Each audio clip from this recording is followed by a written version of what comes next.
시계 이야기 좀 시작해 보려고 해요. 시계? 선생님 그 시계가 어떤 시계죠? 이거는 노무현 대통령 시계. 그때 이제 장관 재직실에 바친 거예요? 언제 받았는지는 모르겠는데 대통령 취임하시고 나서 내가 시계를 몇 세트 구했어요. 그래서 뭐 그걸 선물을 하고 해서 하나도 없는 줄 알았는데 그 이사하면서 짐 정리하다 보니까 그 시계가 한 세트 있더라고요. 그래서 이제 이거는 내가 기념으로 가져야지. 그리고 이제 끼고 다니고 있죠. 안경을 많이 바꾸시는데 시계는 제 시계에 정말 애정하시는 것 같아요. 그렇지 않아요? 아, 예, 이거, 예. 이거 기념품이잖아요. 그리고 제가 정치를 그 전에 할 때 한 10년 정도 했는데 사실은 노무현 대통령하고는 1986년도쯤에 처음 뵈서 이제 그냥 그보다 훨씬 더 오래 알고 지낸 관계죠. 저한테는 되게 소중한 기념품이어서 시계는 가만히 놔두면 또 고장도 나고 그런다 그러더라고요. 계속 끼고 다녀야 유지가 된다고 하기도 하고 그래서 늘 예, 끼고 다니고 있죠.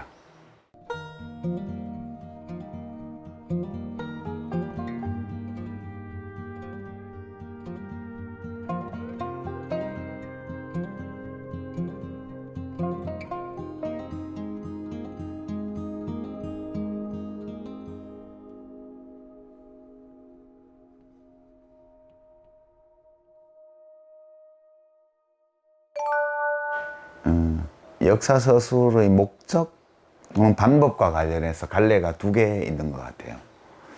한 갈래는 사실 기록 검증 이거를 굉장히 중요하게 여기는 그런 흐름이 하나 있고, 또 한 흐름은 서사 또는 이야기를 만들어내는 데 초점을 둔 흐름이 있어요.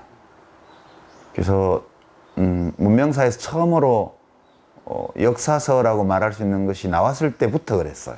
그래서 그게 기원전 5세기죠. 헤로도토스 같은 경우에는 이 후자, 그러니까 이야기를 만들어내는데 서사를 창조하는데 초점을 둔 스타일이에요. 그리고 한 30년 정도 시차를 두고 같은 아테네에서 활동했던 투키디데스 경우에는 훨씬 더 사실 기록에 중점을 두고 역사를 썼죠. 그리고 이제 사실과 서사를 통합하려고 노력한 사실 기록과 서사의 창조, 그 두 가지를 한꺼번에 해낸 역사가들이 드문드문 있어요. 그러니까 이제 아주 옛날 역사가로 치면 중국 사마천 사기 이런 책이 사실 기록도 매우 높은 수준에서 충실하게 되어 있고 서사도 탁월하죠. 그리고 현대의 역사가 중에는 토인비, 아놀드 토인비 같은 분이 쓴 역사의 연구 이런 책이 이제 그런 노력을 많이 기울인 책이라고 할 수 있어요. 역사가의 임무는 과거를 있었던 그대로 보여주는 거라고 주장한 이 랑케의 주장을 이제 비판하고 극복하는 과정에서 유럽의 서구 역사학이 발전을 했거든요. 19세기 후반, 20세기 초 들면서. 랑케는 서구 말고는 문명이 없다고 주장을 했어요. 이 사람은. 유럽사에는 무지 밝았지만 유럽 밖에 대해서는 너무나 무지했거든요. 근데 이제 토인비가 이론적인 면에서 우선 그 랑케류의 서구 중심주의 이런 거를 받아들이지 않았어요. 단호하게 거부를 했죠. 서구는 세계의 일부일 뿐이라고 그렇게 주장을 했어요. 서구 전체를 하나의 단위로 서구 문명을 연구를 했고, 그리고 그렇게 하나의 단위를 이루는 문명이 서구에만 있는 것이 아니고 온 세상에 다 있다. 그러니까 그 문명들을 하나하나 다 추적을 한 거예요. 그래서 21개 정도의 이 과거부터 시작해서 이미 사라졌거나 지금 존재하고 있는 문명을 이제 분류를 해내고, 예, 그 문명이 왜 생겼고, 어떻게 성장했고, 그 다음에 어떤 위기에 직면을 했고, 왜 생존하거나 몰락했는가, 해체를 했는가, 이런 걸 추적을 한 거죠. 그래서 이제 그 왜 어떤 문명은 계속 성장 발전해 나가는 반면 어떤 문명은 쇠락하고 해체를 했느냐, 이제 그것을 설명하는 그 역사 이론을 만들어내고, 자기가 찾아낸 모든 문명의 사례를 들어서 그거를 예증을 했어요. 예시를 함으로써 자기의 이론적 패러다임을 증명하는 그런 작업을 했죠. 어마어마하게 방대한 책이어서요. 전문 유럽 역사 연구자를 일부를 빼고는 그걸 그대로 읽는 사람이 없어요. 예. 그리고 이제 토인비는 되게 유명한 말이기도 하고, 하여튼 그 절묘한 표현인데, 역사가 꼭 문학이어야 할 필요는 없지만 위대한 역사는 문학일 수밖에 없다, 이런 취지의 이야기를 했어요. 그러니까 위대한 역사가는 위대한 예술가일 수밖에 없다. 예, 그래서 토인비는 역사 연구는 기록에서 출발해서 역사 연구 방법론에서 과학을 껴안고, 그리고 최종적으로 서사로 완성되는 거기 때문에 문학으로 완성된다고 봤거든요. 그게 저는 되게 적확한 표현이라고 봐요. 예. 토인비는 이제 1차 대전이 벌어지던 와중에, 제1차 세계대전이 벌어지던 와중에 이 책 집필에 착수를 했어요. 역사 연구에. 그 2차 대전이 또 일어났죠.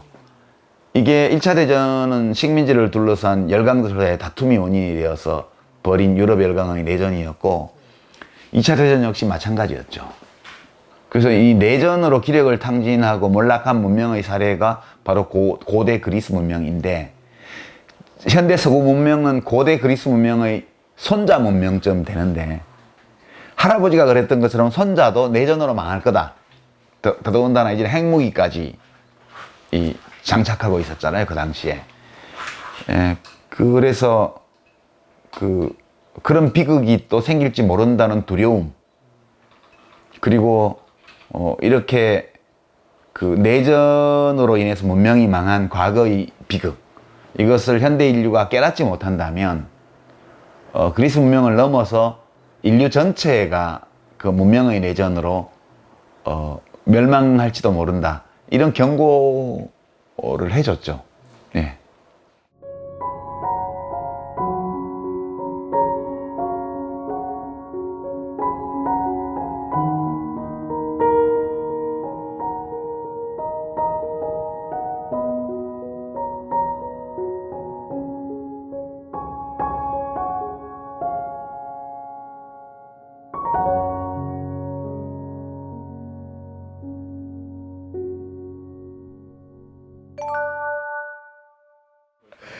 토인비가 그 권력자들한테 되게 매력적인 역사 이론을 폈어요.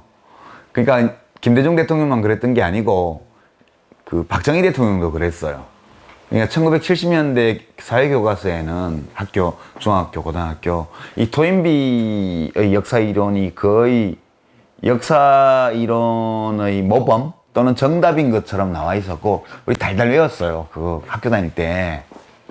이 토인비가 이제 문명이 탄생하고 성장하고 발전하는 동력을 어디서 찾았냐 하면 개인의 창조성에서 찾았어요. 인간 개개인의 창조성.